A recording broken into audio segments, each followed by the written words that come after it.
नमस्कार दोस्तों, स्वागत है आपका रेयर क्लासेस यूट्यूब चैनल पे।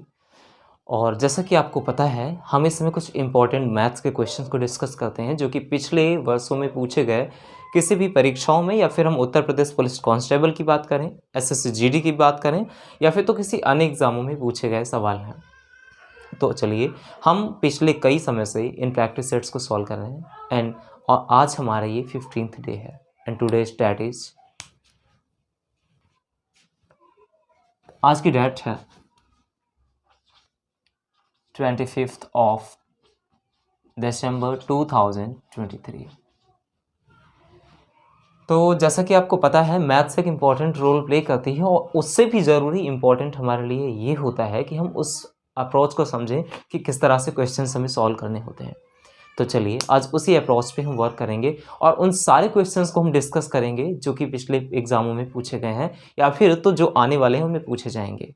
क्योंकि कुछ क्वेश्चंस हैं जो कि रिपीट होते रहते हैं, बट आप मेरे इस क्लास में कंसिस्टेंसी से बने रहिए। बाकी गारंटी मेरी है कि सारे क्वेश्चंस आपको अप्रॉक्स ऐसे ही मिलेंगे। चलिए, कहानी को स्टार्ट करते हैं। तो सबसे पहले हमारे पास स्क्रीन पे क्वेश्चन दिया है।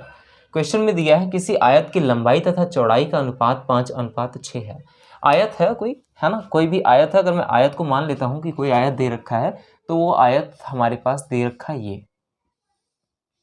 इन्होंने कहा इसकी लंबाई और चौड़ाई 5:6 है। अगर हम इसको 5 मान लेते हैं तो इसको 6 मानेंगे। ऑब्वियसली बात है, अगर ये 5 है, ये 6 है, तो ये भी 6 है, क्योंकि पैरेलल लाइंस इक्वल होती हैं, है ना, पैरेलल लाइंस इक्वल होती हैं। जैसा कि मैंने आपको बताया पहले भी कि इस तरह के क्वेश्चंस को हम करेंगे कैसे, हम बिल्कुल उसी प्रोसेस से करने वाले हैं। एकदम स्मार्ट अप्रोच क्या है इसका करने का। क्वेश्चन में कहा गया है किसी आयत की लंबाई तथा चौड़ाई 5:6 है, ठीक है, तथा इसका क्षेत्रफल 6750 सेंटीमीटर स्क्वायर है। आयत की लंबाई ज्ञात करनी है और उसका क्षेत्रफल का अनुपात निकालना है। आयत की लंबाई और उसका क्षेत्रफल का अनुपात, सबसे पहले हमें पता होना चाहिए कि जो रेशियो दिया हुआ है वो 5:6 में दिया है। तो क्या हम 5:6 को 5x:6x लिख सकते हैं? आई होप यहाँ तक कोई डाउट नहीं होगा, लिख ही सकते हैं। अब कहा गया है कि 5:6 अनुपात दिया गया तथा इसका क्षेत्रफल 6750 सेंटीमीटर स्क्वायर है, यानी कि 5x, ठीक है। हमें आयत का क्षेत्रफल पता होना चाहिए, ठीक है। लंबाई गुणे चौड़ाई हम जब करेंगे 6x इक्वल्स टू कितना, 6000। क्वेश्चन में हमको दिया 6750 सेंटीमीटर स्क्वायर, 6750 सेंटीमीटर स्क्वायर।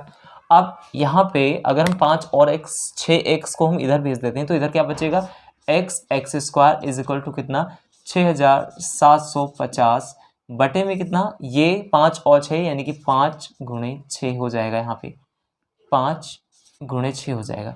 हमने देखेंगे यहाँ पर जिस वैल्यू को हम सॉल्व कर पाएंगे उस वैल्यू को सॉल्व करेंगे तो 5 से काटेंगे, 5 एकम 5, ठीक है, 5 एकम 5 काटेंगे, 5 एकम 5 ये हो जाएगा और बचेगा यहाँ पे हमारे पास 17। तो 5 × 15 बचेगा हमारे पास 2, 5 × 5 = 25 और 0।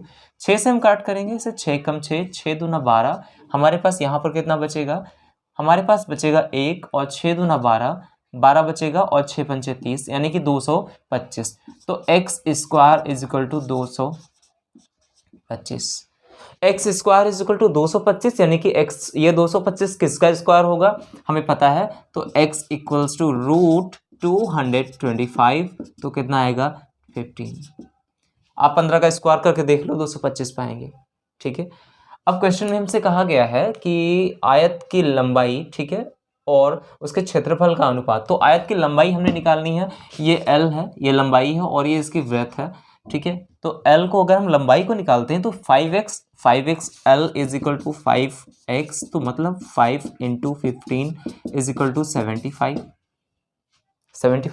अब क्वेश्चन में हमसे कहा गया है लंबाई और क्षेत्रफल। क्षेत्रफल हमको दे रखा था 6750, तो इनका रेशियो 65:6,750 का जब हम रेशियो निकालेंगे और इसको सॉल्व करेंगे तो हमारे पास एक वैल्यू निकल के आएगी, वो आएगी 75 एकम 75 और यहाँ पे आएगा 1 अनुपात, ठीक है, 1 टाइम, और इसको हम मल्टीप्लाई करेंगे जस्ट 1 मिनट। 75 को सबसे एक काम करते हैं, हम इसे 5 से भी हम डिवाइड कर लें तो 5 हम इसे करेंगे 5 एकम 5 और 5 × 5 = 25, ठीक है। इसे भी कर लें 5 एकम 5 और बचेगा 1 यहाँ पे, 5 × 15 और बचेगा 2, 5 × 5 = 25 और 0। फिर 15 से काटेंगे, 15 को मल्टीप्लाई करेंगे तो 15 9 135 और 0, तो 75 को जब हमने देखा 75:6750, तो आंसर क्या निकल गया, 1:90। क्वेश्चन में हमसे जो अनुपात पूछा गया था लंबाई और इनका अनुपात, क्षेत्रफल का अनुपात, तो 1:90, जो कि हमारा ऑप्शन में दिया हुआ है, और इस तरह से क्वेश्चन हमारा राइट है। आई होप ये क्वेश्चन आपको समझ में आया होगा और किस तरह से मैंने बताया है इसको, क्या अप्रोच लगेगा इसमें, कैसे हम इसे सॉल्व करेंगे।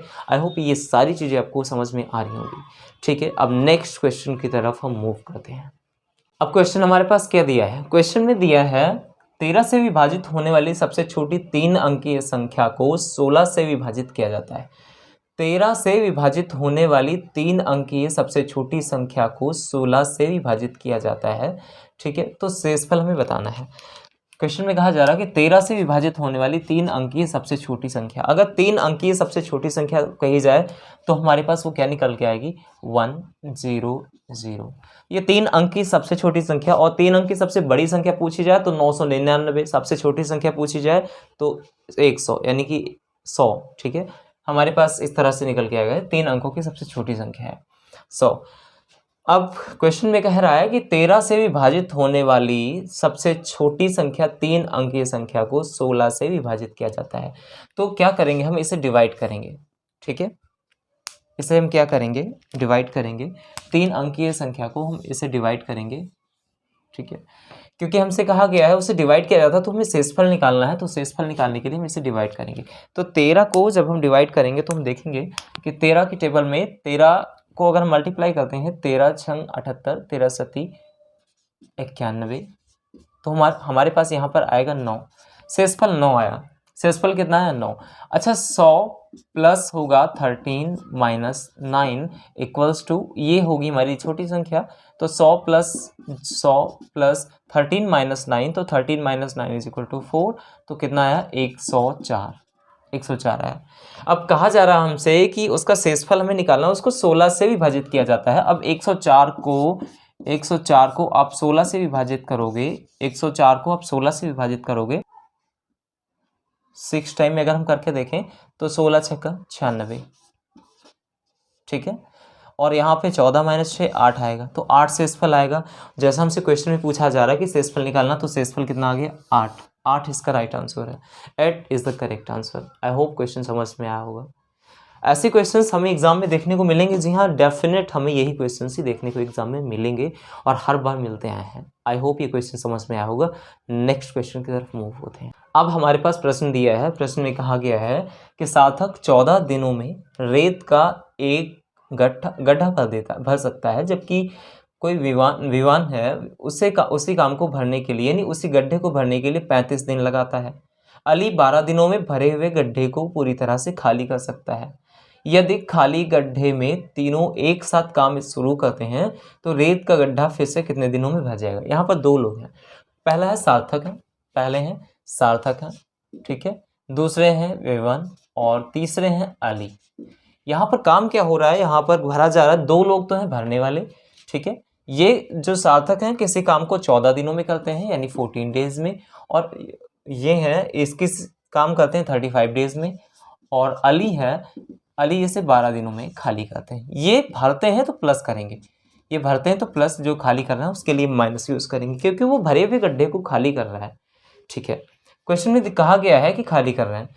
यदि खाली गड्ढे में तीनों एक साथ काम शुरू करते हैं तो रेत का गड्ढा फिर से कितने दिनों में भर जाएगा।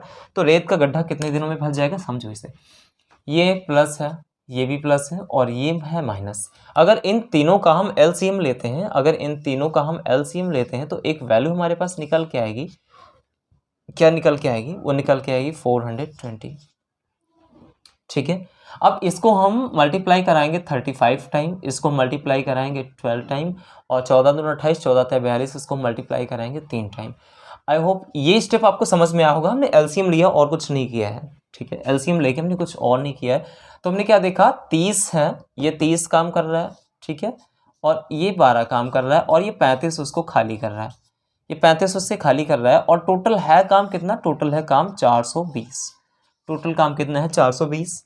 अब ये जो 420 काम है इसे कैसे करेंगे, देखो यहाँ पे ध्यान से देखो, 30 12 और 30 12 को जब हम ऐड करेंगे तो आएगा 42, कितना आएगा 42। जब 30 और प्लस हम करेंगे 12 तो आएगा हमारे पास 42 माइनस 35 अपॉन कितना 420 equals to 42 minus 35 is equal to 7/420 equal to 7 एकम 7 और 7 छंग 42 1/60 दिन में, यानी कि 1/60 का मतलब 1/60 का मतलब 1/60 और फिर 60 ऊपर यहाँ आ जाएगा तो ये काम करेगा 60 दिन में। क्वेश्चन कहा जा रहा है तो रेत का गड्ढा फिर से कितने दिनों में भरेगा। यदि खाली गड्ढे को तीनों एक साथ काम शुरू करते हैं तो कितने दिनों में भर जाएगा 60 दिनों में। आई होप ये क्वेश्चन आपको समझ में आया होगा। कोई लॉन्ग अप्रोच नहीं है इससे करने का, सबसे एक बेहतरीन मेथड यही है, बस आपको समझाने में जो भी मुझे टाइम लग जाए। ठीक है, अब नेक्स्ट क्वेश्चन देखते हैं हमारे पास में क्या है। क्वेश्चन ने दिया है हमारे पास में, क्वेश्चन कह रहा है कि 7/16 और 7/48 का योगफल निकालना है। बहुत ही ईजी है, इसे हम कैसे करेंगे 7/16 ठीक है और 7 और यानी प्लस 7/48 का योगफल निकालना है। एक्चुअल में डिनोमिनेटर्स हमें हमेशा बराबर ही करने पड़ेंगे, तो डिनोमिनेटर्स यानी ये जो हर में है 48 यहाँ 16 यहाँ, तो 16 को हम कितने टाइम मल्टीप्लाई कर दें जो 48 मिल जाए। ठीक है, 16 दूना 32, 16 ત્યાં 48, लो बराबर हो गया। अच्छा, ऊपर भी उसी नंबर से ही हम मल्टीप्लाई करेंगे। 7 ત્યાં 21 ऊपर हुआ, इसको मल्टीप्लाई करने पे प्लस 7 को 7 ऐसे लिख दिया और 48 नीचे 48 लिख दिया इज इक्वल टू 28 हो गया। 28/48 एक चीज़ हम यहाँ पर देखेंगे, कुछ हमारी वैल्यू कट रही है। 7 एकम वैल्यू को देखेंगे तो ये हो जाएगा हमारे पास 14 और ये हो जाएगा हमारे पास में 12, ये हो जाएगा हमारे पास में वेट, ये हो जाएगा हमारे पास में 24 दूना 48। तो 7 अब जब हम इसे फिर से डिवाइड करेंगे 7 तो देखेंगे यहाँ पे 12, तो 7/12। जैसा हमसे क्वेश्चन में पूछा गया है कि इसका मान निकालना है, तो इस क्वेश्चन में पूछा गया है हमसे कि इसका योगफल निकालना है, तो योगफल इसका 7/12, तो 7/12 is the right answer of it. ठीक है, इस तरह से हमेशा इनके जो हर होते हैं हर को हमें बराबर करना ही पड़ेगा, हर को हम बराबर करेंगे उसके बाद ही हम क्वेश्चन को सॉल्व करेंगे। ठीक है, अब नेक्स्ट क्वेश्चन की तरफ मूव करते हैं। क्वेश्चन दिया है, क्वेश्चन में कहा जा रहा है सबसे बड़ी 4 अंकों की संख्या, ठीक है, सबसे बड़ी 4 अंकों की संख्या तथा ओके ज्ञात करें। क्या है, सबसे बड़ी 4 अंकों की संख्या ज्ञात करनी है हमें जो 15, 25, 35 में से प्रत्येक द्वारा विभाजित करने योग्य है, जो 15, 35 और 25 में से प्रत्येक में विभाजित करने योग्य। एक्चुअल में हम ऐसे क्वेश्चंस को हम डायरेक्ट सॉल्व नहीं करते, इन क्वेश्चंस को हम ऑप्शंस के बेस पे हम इन्हें सॉल्व करते हैं, तो इसे हम ऑप्शन के बेस पे सॉल्व करेंगे और आपको दिखाते हैं। चलो सॉल्व करते हैं। सबसे पहले हम करेंगे 4 अंकों की सबसे बड़ी संख्या, 4 अंकों की हमें बड़ी वह संख्या निकालनी है जो 15, 25 और 35, 15 ठीक है 25 और 35 में से प्रत्येक को भाग देने पर सेम शेषफल आए। क्वेश्चन हाँ ठीक है, द्वारा विभाजित करने योग्य है, प्रत्येक द्वारा विभाजित करने योग्य है, यानी कि विभाजित करना, कोई रिमाइंडर नहीं बचना है। अगर हम इसे करते हैं स्टार्टिंग, हम इसकी स्टार्टिंग 3 से कर लें, ठीक है 3 से कर लें, तो 3 × 5 = 15 और 25 को 25 ऐसे लिख लेंगे और 35 को 35 लिख लेंगे। आई होप यहाँ तक कोई डाउट नहीं। 5 × 5 = 5, 5 × 25, 5 × 7 = 35, तो हमारे पास बचेगा क्या 5 और 7 बचेगा, यानी कि 3 × 5 × 5 × 7।